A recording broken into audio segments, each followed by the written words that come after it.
At my sister's wedding, lace, chandeliers, violins playing songs too pretty for the people who stood beneath them, my 8-year-old daughter tugged my arm. Her voice was barely a whisper. "Mom, we have to get out of here. Fast." I crouched down, thinking maybe she was overwhelmed. Maybe the lights or the music or the strange looks from our relatives had gotten to her. "Why?" I asked, brushing a curl behind her ear. She didn't answer. She just pulled out her phone, my old one, passed down, barely working, and tapped open a video. "Look at this." And when I saw it, I froze. "My name is Valerie, and from wherever you're watching this, stay with me. Because have you ever stood in a room full of people clapping for a lie and realized you were the only one who knew the truth?" The video played in silence. Grainy, shaky, but clear enough. It was my husband, with my sister, in a dressing room, kissing, his hands on her waist, her voice giggling, saying, "We should have told her by now." My blood went cold. The date stamp? Last week. 1 week before this wedding. 1 week before I helped her pick the flowers. Before I sat next to her at the final dress fitting, holding back tears because I was genuinely happy for her. And now? Now my daughter, 8 years old, was the only one brave enough to show me. I looked down at her. "Where did you find this?" She bit her lip. "I saw them last week. At the house. I didn't know what to do. So I waited. And when he left his phone on the table, I airdropped the video to mine. I just didn't want to hurt you unless I had to."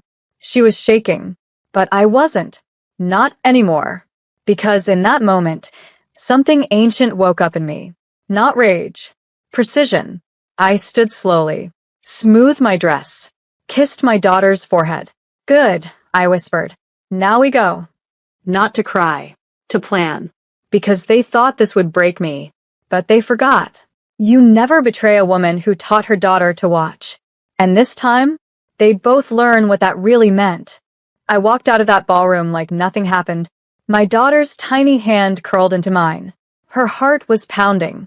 Mine? Steady. Cold. Calculating. The violins kept playing.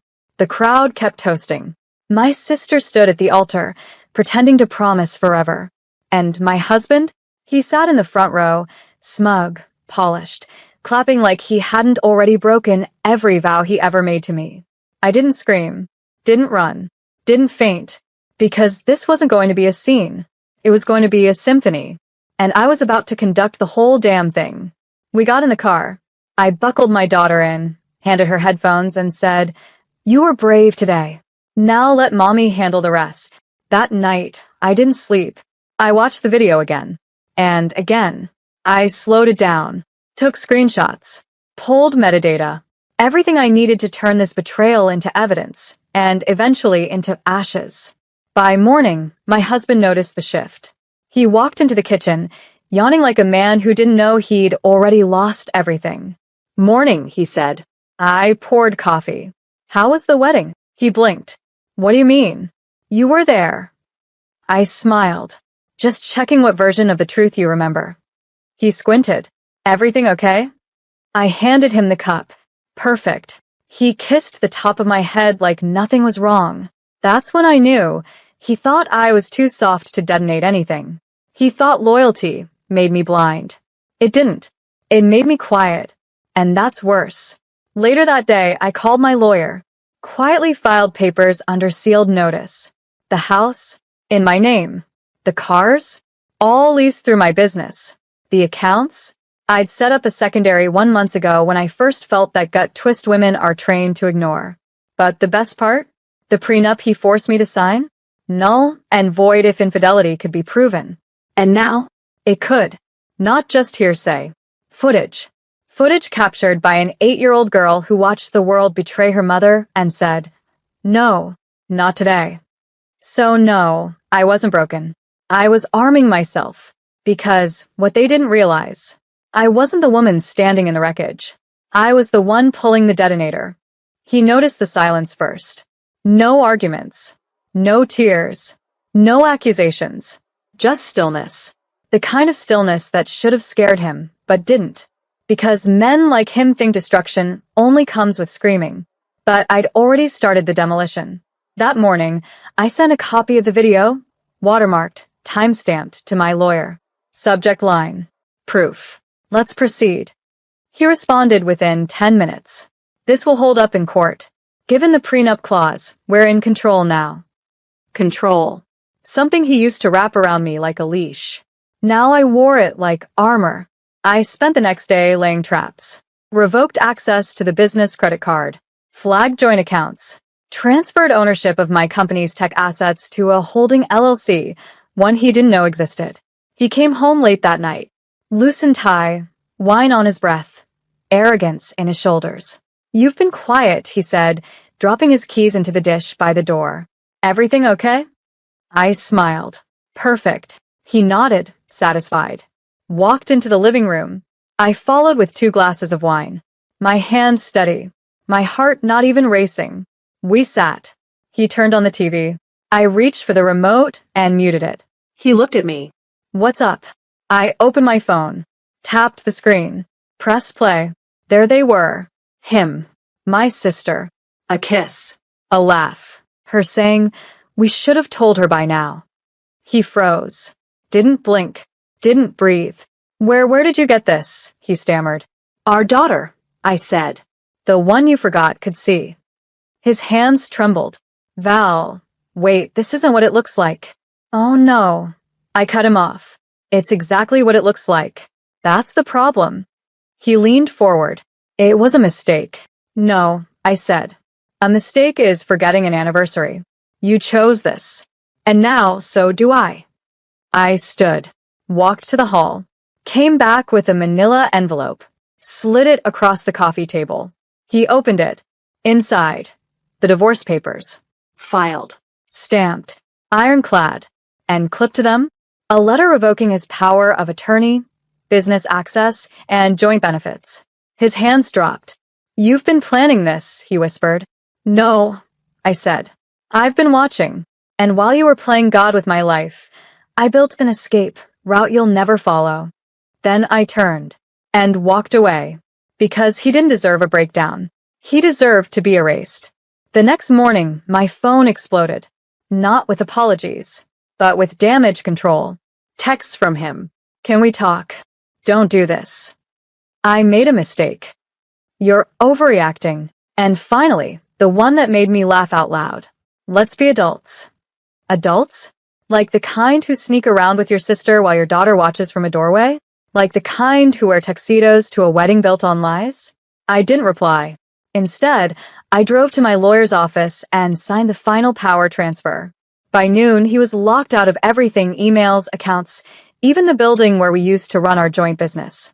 He showed up at my office 2 hours later, banging on the glass door like a man finally understanding that the world he built was actually mine.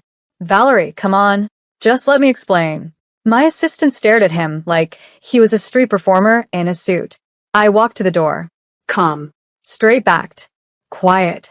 Opened it just enough for him to look me in the eye. "You had a wife," I said. "And a daughter. You had a life most people pray for. And you threw it away for what? A thrill? My sister's approval? Some pathetic little secret you thought you could control?" His mouth opened. Closed. Opened again. I kept going. "You cheated on a woman who was building your legacy while you played house with my blood." He whispered. "I didn't mean to hurt you." And I said the one thing I knew would bury him. "You didn't think I'd matter enough to hurt." I closed the door, locked it, then turned back to my team and said, "Let's get back to work." Because while he unraveled, I was expanding. Later that night, I found my daughter curled up on the couch, sketching in her notebook. "Watch out working on?" I asked. She smiled. "An invention. It fixes things that people break." I sat down beside her, heartbreaking and healing at the same time. "You already fixed the most important one," I whispered. "Me." Because she had. While I'd been doubting, shrinking, trying to make sense of betrayal, she'd pulled me out, not with rage, with truth. And I wasn't going back, because revenge wasn't the goal anymore. Rebuilding was. And I was just getting started. The invitation came 2 weeks later. An envelope, hand-delivered, cream-colored, embossed in gold. Brunch for the newlyweds. My sister's name at the top. My husband's name, no, my ex, now printed beside hers. Like it had always been that way. Like I was the mistake they corrected. I held the invitation like it might rot in my hands. Are they serious? My assistant asked, peering over my shoulder. They're not serious, I said. They're desperate. Because this wasn't a celebration. It was a declaration. They weren't just flaunting the affair. They were rewriting it. Making themselves the heroes of some twisted little love story they expected the world to accept. But I knew what they really wanted. My silence. My surrender. My absence. I set the envelope down. I'm going, I said. My assistant blinked. You are? Absolutely, I smiled. And I'm not coming empty-handed. Over the next few days, I made moves quietly. Called a friend at the local paper. Reached out to a woman I once hired, now a rising investigative journalist. Sent over everything. The footage, the timeline, the business records showing money transfers between my husband and sister's accounts weeks before they told me. The story was airtight. But it wouldn't go live until after brunch. Because timing is everything. That Sunday, I walked into the venue like I was made of diamond. Sharp. Cut. Unbreakable. My ex froze mid-sip. My sister dropped her fork. I wore white. Not because I was reclaiming purity. Because I wanted them to know I survived. And I still sparkled. Valerie, my sister said, rising. You look like I've already forgiven myself for loving people who didn't deserve me? I asked, sliding into the seat across from them. She blinked. My ex leaned forward. Can we just be civil? I tilted my head. You planned a wedding in the shadow of my divorce. You sent my daughter an invitation like she's supposed to forget. And now you want civility. He went quiet. I reached into my bag and pulled out 2 folders. Set them on the table. Here's what civility looks like, I said. A cease and desist for using my daughter's name or image in any future family photos. And a formal withdrawal of your access to the family business you never helped build. My sister's mouth parted. You can't do this. I did. I stood, smiled. And just before walking out, I leaned in and whispered, check the news in an hour. Because while they were toasting to betrayal, I was toasting to exposure. By the time they sliced into the cake, the news had already gone live. A front-page feature on the local outlet Sunday Spotlight. Secrets, lies, and a sister's betrayal. The affair behind the brunch. The article was brutal. Footage, screenshots, dates. My husband's financial transfers to my sister's business account. My sister's smiling engagement photos, juxtaposed with time-stamped footage from the affair. Even the part where my daughter's video confirmed it all. It didn't just expose them. It eviscerated them. By the time I pulled into my driveway, my phone was vibrating nonstop. Friends, neighbors, sponsors from my sister's charity board, investors from my ex's startup. Every message had the same flavor. We didn't know. We're sorry. We've cut ties. They thought they were untouchable. But now, they were radioactive. By nightfall, their names were trending for all the wrong reasons. Hashtag Sister Snake. Hashtag Vows and Lies. Hashtag Valerie deserved better. I didn't post anything. I didn't need to. My silence had become their sentence. At bedtime, my daughter crawled into my arms. Is it over now? She asked. I kissed her forehead. It's just beginning. Because I wasn't stopping here. This wasn't about revenge anymore. It was about redirection. Over the next week, I turned the attention into action. I launched a mentorship program for single mothers rebuilding after betrayal. Called it Project Backbone. Because that's what we are. The spine behind every collapsing world. The ones who don't fall, we carry. I got a call from a publisher 2 days later. They wanted my story. The whole thing. And this time, I would be the one telling it. Not in courtrooms. Not in whispers. But on paper. On record. On my terms. Meanwhile, my sister's charity lost half its funding. My ex's startup was dropped by its lead investor. And the best part? I never raised my voice. Never made a scene. Just built my own stage. Because they wanted to shame me in private and I gave them the gift of public memory. They tried to recover, of course. A tear-filled video from my sister's Instagram account, shaky voice and perfect lighting. I never meant to hurt anyone.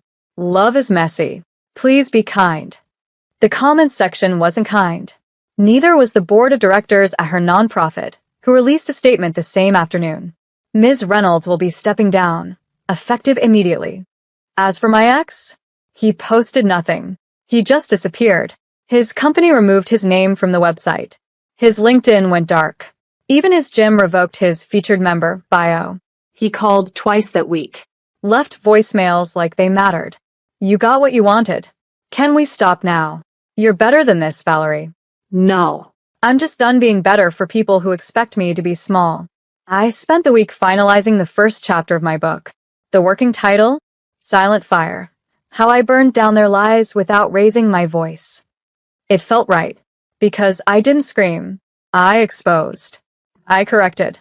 I walked away with everything they thought they'd stolen from me. That Friday, I got a knock at the door. It was my sister.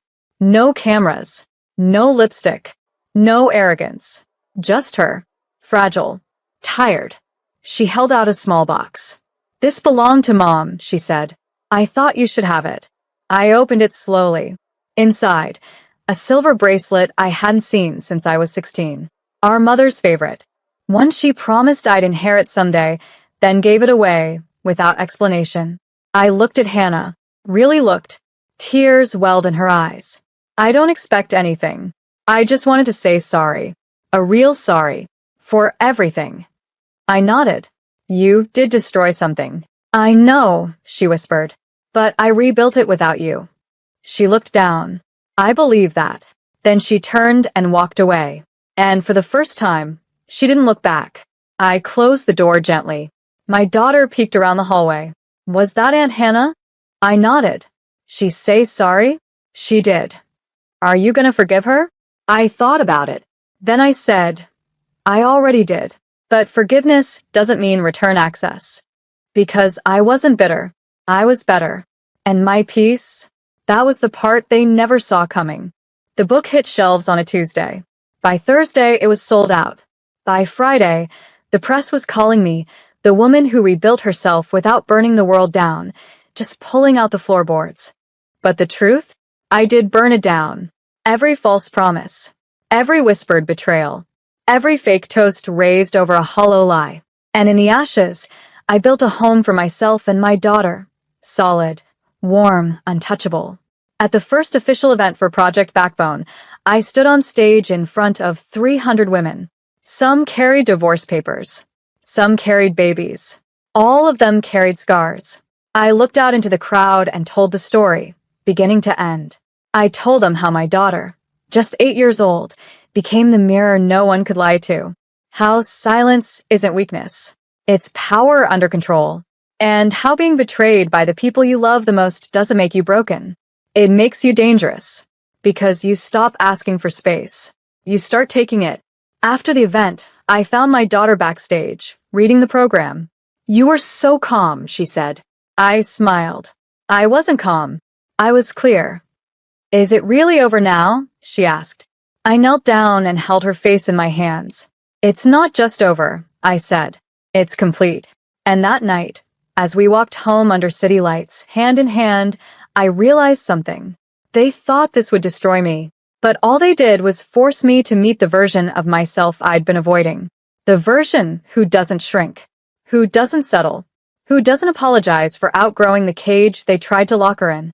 I didn't win by hurting them. I won by choosing me. And that's the kind of story you don't just survive. You sign it, seal it, and finish it with one word.